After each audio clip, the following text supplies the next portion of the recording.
Bonjour à toutes et à tous, bienvenue à ce nouveau Good Morning Market. Nous sommes le jeudi 14 octobre 2021 et la séance d'hier a été plutôt chargée. Souvenez-vous, on était sur le point de donner des signaux de vente d'un point de vue Ishimoku. Finalement, il n'y a pas eu de signal, revirement de situation. C'était une séance plutôt positive, hein, notamment en Europe avec le DAX qui gagne 0,7% grâce à une hausse de 2,6% des entreprises technologiques après que l'entreprise allemande SAP a relevé pour la troisième fois ses prévisions pour l'ensemble de l'année suite à de bons résultats trimestriels. Il faudra noter, hein, que de plus en plus de clients transfèrent leurs opérations informatiques vers le cloud. En raison du recul des bancaires, l'indice britannique n'a gagné que 0,2%. Les indices en Europe qui ont été le plus à la traîne sont les indices espagnols et italiens. Alors à Wall Street, le sentiment a été mitigé. Pourquoi? Parce que le Dow Jones est resté quasiment stable, hein, lorsque les autres indices ont progressé. Ce qui a freiné le Dow Jones, c'est JP Morgan. JP Morgan qui a cédé 2,6% après la publication de ses résultats, des résultats qui sont pourtant marqués par un profit supérieur aux attentes. Le S&P 500 et le Nasdaq ont progressé grâce à la hausse des valeurs technologiques et à la baisse des rendements suite à des chiffres d'inflation plus élevés que prévu. Donc, concrètement, ce sont les valeurs technologiques qui ont porté les indices, que ce soit le DAX avec 2,6% de hausse pour les entreprises technologiques ou que ce soit pour le S&P 500 et le Nasdaq. Seul le Dow Jones est resté quasiment stable, pénalisé par la baisse de 2,6% de JP Morgan. Alors, on a pris connaissance du rapport sur l'IPC, l'indice des prix à la consommation. Et selon les chiffres, l'inflation américaine est restée bien au-dessus de l'objectif de la Fed, une inflation à 5,4%, ce qui confirme que les pressions inflationnistes restent élevées. Et ce ne sera pas que transitoire, très certainement, parce que les perturbations sur la chaîne d'approvisionnement, mais également l'augmentation des prix de l'énergie, on parle de cette crise énergétique, hein, sans arrêt, devrait maintenir les anticipations d'inflation à un niveau assez élevé et pendant un certain temps encore. Donc ce caractère transitoire est de moins en moins valable. On notera la saison des résultats se poursuit après JP Morgan hier et Delta Airlines. Alors on prendra connaissance, je n'ai pas la liste sous les yeux, si on prendra connaissance des résultats de Bank of America, Citigroup, Wells Fargo et Morgan Stanley aujourd'hui. Donc voilà pour la publication des résultats qui a débuté hier. Hier également, nous avons pris connaissance du procès verbal des minutes du FOMC. Visiblement, la plupart des banquiers centraux, des intervenants de la Fed, ont fait remarquer que le critère de progrès supplémentaire substantiel avait été atteint en ce qui concerne l'objectif de stabilité des prix du comité, qu'il était probable qu'il le soit bientôt. Alors, les intervenants de la Réserve fédérale américaine ont noté que si une décision de tapering était prise lors de la prochaine réunion, le processus de réduction progressive pourrait commencer à la mi-novembre ou à la mi-décembre. Donc, c'est ce qu'il faut garder en tête. Le tapering pourrait commencer mi-novembre ou mi-décembre. Et hier, d'ailleurs, on a pu constater une très belle hausse des métaux précieux dans un contexte de préoccupation croissante concernant l'inflation encore et toujours, mais également la crise énergétique maintenant mondiale. L'or a gagné 2%, l'argent a bondi de 3%. Et donc un dollar plus faible et des rendements de trésor américains plus bas ont également contribué à ces hausses des métaux précieux. Sur le compartiment de l'énergie, plus principalement le pétrole, l'OPEP a revu à la baisse ses prévisions de demande mondiale de pétrole pour 2021. Le cartel s'attend à présent à ce que la demande augmente de 5,8 millions de barils par jour. C'est en baisse par rapport à l'estimation précédente qui était de 5,96 millions de barils par jour. Donc 5,8 millions contre 5,96 précédemment. Et le rapport de l'API sur les stocks de pétrole brut aux États-Unis a indiqué une augmentation de 5,21 millions de barils de stocks de pétrole. Mais il faut faire attention avec ce chiffre, car ce chiffre a poussé les cours du pétrole légèrement à la hausse. Pourquoi? Tout simplement parce qu'il y a eu une diminution plus forte qu'attendue des réserves d'essence et autres produits distillés au cours de la semaine passée. Sur le marché des changes, on notera que le président turc Erdogan a licencié 3 responsables de la CBRT qui s'opposaient à la baisse des taux. Et donc la livre turque atteint un nouveau record de faiblesse face au billet vert. Alors, on prendra connaissance aujourd'hui, donc déjà de certains résultats. Nous l'avons dit, Bank of America, Citigroup, Wells Fargo et Morgan Stanley. On prendra, ça c'était hier, on prendra également connaissance de l'IPP, des indices des prix à la production aux États-Unis à 14h30, au même moment que des inscriptions hebdomadaires au chômage 14h30 également. On notera que l'on a pris connaissance d'un chiffre assez étonnant en Chine. Vous voyez cette progression de 10,7% en annuel, ce sont les indices des prix, c'est l'indice des prix à la production pour le mois de septembre. Ce chiffre a entraîné les marchés chinois à la baisse parce que c'est la plus forte hausse des prix à la production depuis le début de cette statistique, il y a 25 ans très exactement, hein, donc 10,7%. C'est un record depuis la création de cette stat. Et donc les indices chinois sont entraînés en repli. Le Nikkei, lui, par exemple, par contre, pardon, est propulsé à la hausse et porté par la hausse des semi-conducteurs suite à la hausse des valeurs technologiques. Donc voilà pour le contexte de marché. Allons constater ces hausses sur les indices boursiers. Tout d'abord par le Nikkei, porté par les semi-conducteurs qui sont eux-mêmes portés par la hausse des valeurs technologiques. Donc ici, on n'invalide toujours pas le scénario baissier avec cette projection d'Osoda à ce niveau-là. Pourquoi? Parce il faudra surpasser la Kijun, il faudra se hisser au-dessus des 28 800 points pour invalider cette projection baissière. Donc voilà pour le Nikkei, un Nikkei qui tient bon pour le moment. Mais attention, tout de même, ça reste extrêmement fragile. Qu'en est-il du CAC 40? Le CAC 40 qui intègre le nuage, un beau gap aussi, on est à 6640. Qu'en est-il en intraday? Donc dans le nuage ici on a eu un signal d'achat depuis le franchissement des 6600 points. Donc signal d'achat, attention aux 6680, ça pourrait être une résistance 40 points plus haut. Signal d'achat qui vient d'être validé, hein. Le signal a été donné bien avant ça sur le CAC 40, le 12 octobre, mais il vient tout juste d'être validé. Donc on y arrive. Concernant le CAC 40, belle progression depuis la validation du signal. On voit ici en données H1. Et attention à cette zone des 6680 points. Le DAX, belle hausse également. Le DAX qui parvient à franchir ici la résistance. Il s'en est suivi une accélération haussière en direction de la Kijun. Alors, est-ce qu'on va progresser en direction des 15 400 points, ce qui permettrait un nouveau pullback sur la borne inférieure du canal haussier? C'est la grosse résistance à aller chercher en cas de sentiment haussier qui se maintient. On le voit ici en données H4, on va avoir un signal qui nous permettra donc de renforcer les perspectives haussières. C'est si la Chikuspan sort du nuage par le haut. Donc quel serait le signal en intraday ici pour le DAX? D'un point de vue Ishimoku, ce serait la cassure des 15 350 points. Ici, ça validerait le signal Ishimoku d'achat. Et on a également une projection d'Osoda à aller chercher que l'on retrouvera ici très exactement 15 493, donc 15 500 points.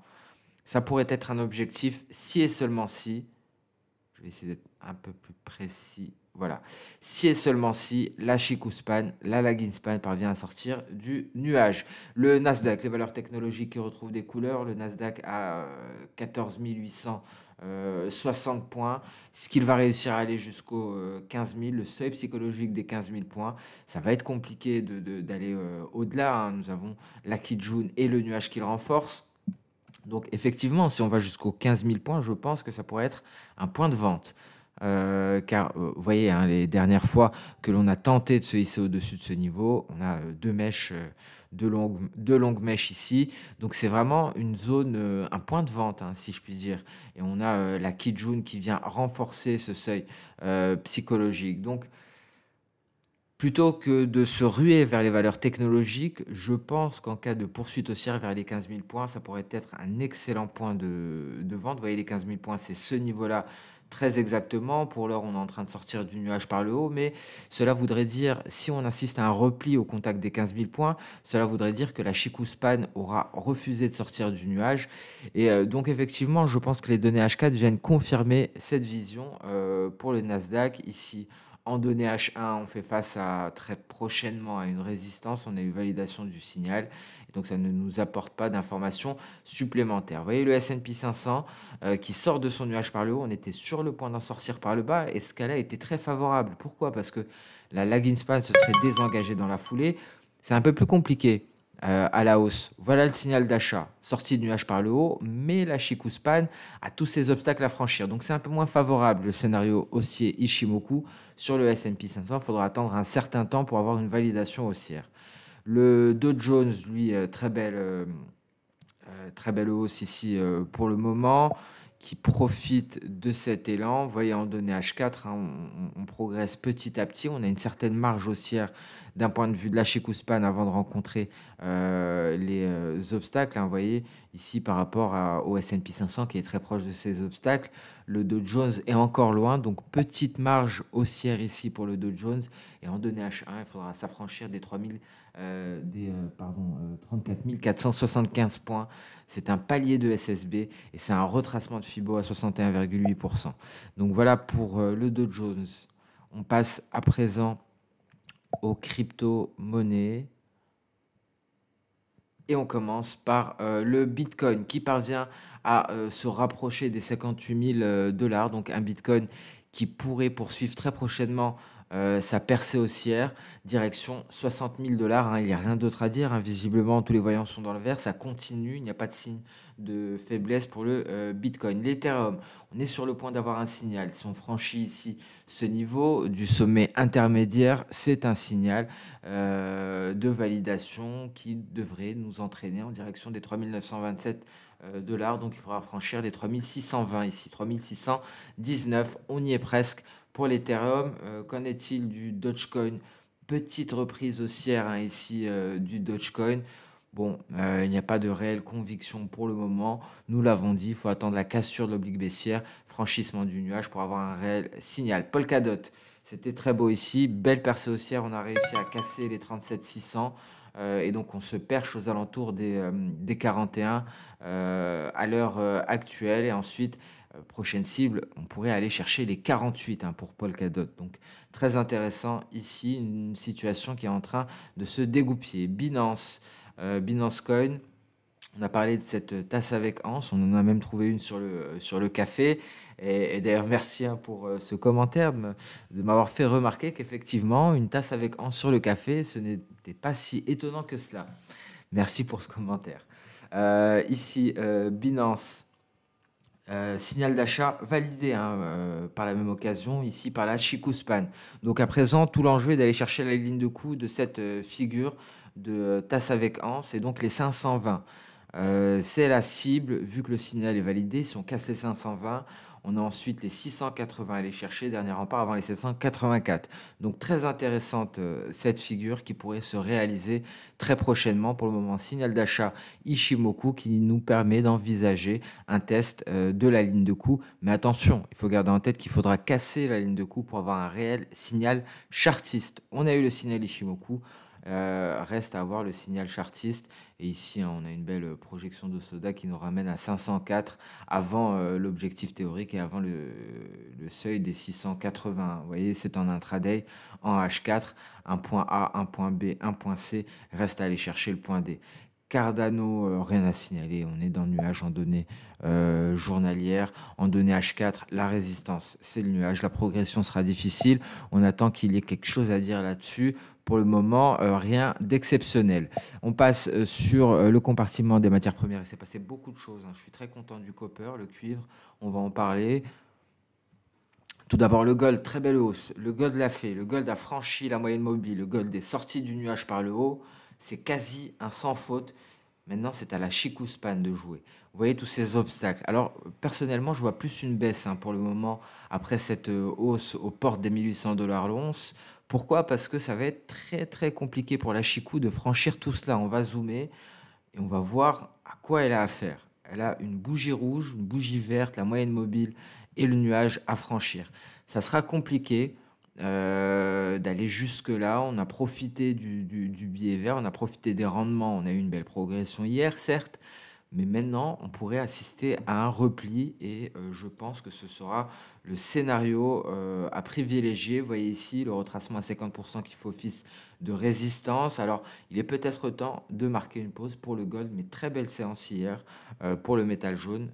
Je dois l'admettre, hein, je ne l'ai pas vu venir sur le gold, mais cette hausse reste fragile.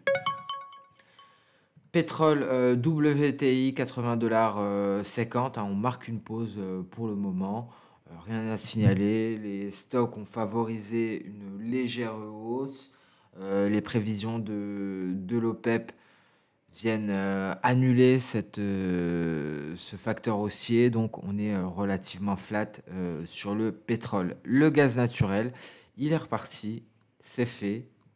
Vous voyez, on est allé chercher la zone de support. Maintenant, il faudra réussir à se hisser au-dessus des 5 790 pour espérer aller chercher les 6,500. Mais en tout cas, belle reprise haussière du gaz naturel ici sur cette zone de support. Le café, voici notre tasse avec anse sur le café. C'est beau. Ce n'est pas fait exprès, hein, la preuve, je n'avais même pas fait le lien. Mais en tout cas, on a eu une cassure de la ligne de coup, tentative de pullback, peut-être en direction du seuil psychologique des 200 cents, la livre qui correspond à notre ligne de coup. Donc, on peut s'attendre à un pullback en direction de la ligne de coup avant de repartir à la hausse. En tout cas, l'objectif d'Osoda avec une vague en A, B, C et D est à 222. L'objectif théorique de la figure chartiste est aux alentours de 230. Donc de belles perspectives pour le café. On peut le voir en données journalières. Vous voyez le copper, très belle hausse hier. Très exactement 26 périodes après la formation du sommet intermédiaire. Je vous rappelle les règles d'Ishimoku de cette figure qu'on appelle borderline. Pour qu'elle soit valable, il faut qu'il y ait la formation de deux creux. Il faut que le second creux B soit formé 26 périodes après la formation du creux A. Ici, par la suite, il faut qu'il y ait un franchissement du nuage et un croisement de Tenkan avec Kijun. C'est fait. Et après le franchissement de nuage, au mieux, on a l'apparition de gap, c'est fait. Et à présent, accélération haussière, 26 périodes, plus ou moins, après la formation du sommet intermédiaire, chose faite.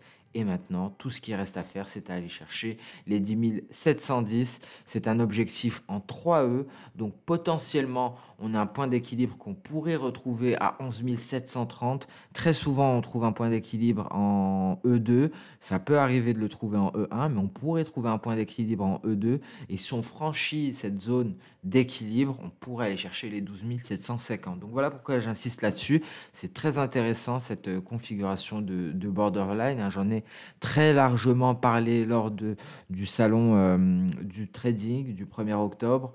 Ma présentation était là-dessus, principalement pour la moitié sur cette figure très intéressante. Quand elle se concrétise, l'espérance de gain est très élevée. Donc voici une très belle hausse en H4. Les données journalières nous donnaient plus d'informations. On passe sans plus tarder sur le marché d'échange avec un repli du billet vert. Repli du billet vert aux alentours des 93 900, ce qui a favorisé ici une reprise de l'euro-dollar au contact des 1,16 pratiquement. Ce qu'il va y arriver, je n'en suis pas si sûr que cela, vous le savez tous très certainement, j'ai un biais baissier sur l'euro-dollar, un biais baissier, un biais haussier sur le billet vert. Donc je pense qu'on atteint ici un point de pullback et qu'on va se replier par la suite, peut-être pour approfondir la baisse. L'USD CAD, c'est très beau, l'USD CAD se dirige petit à petit vers l'objectif théorique. Donc très belle figure en épaule tête épaule ici. Pour le moment, un sans faute. On est à mi-chemin pratiquement de l'objectif théorique.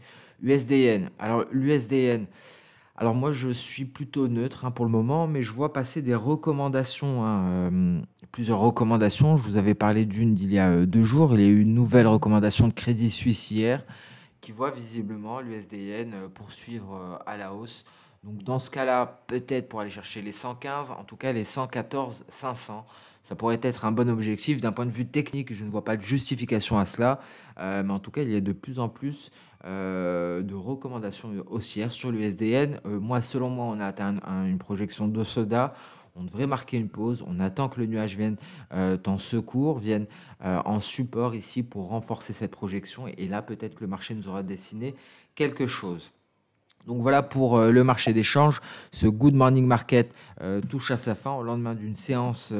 On a vu les indices progresser portés par les valeurs technologiques. Aujourd'hui, on attend, nous l'avons dit, l'IPP et la saison des résultats qui se poursuit, mais également les demandes hebdomadaires au chômage. Merci à toutes et à tous pour votre temps, pour votre fidélité. Je vous souhaite une très bonne séance de trading, une très bonne journée et on se donne rendez-vous dès demain pour terminer cette semaine avec le dernier Good Morning Market.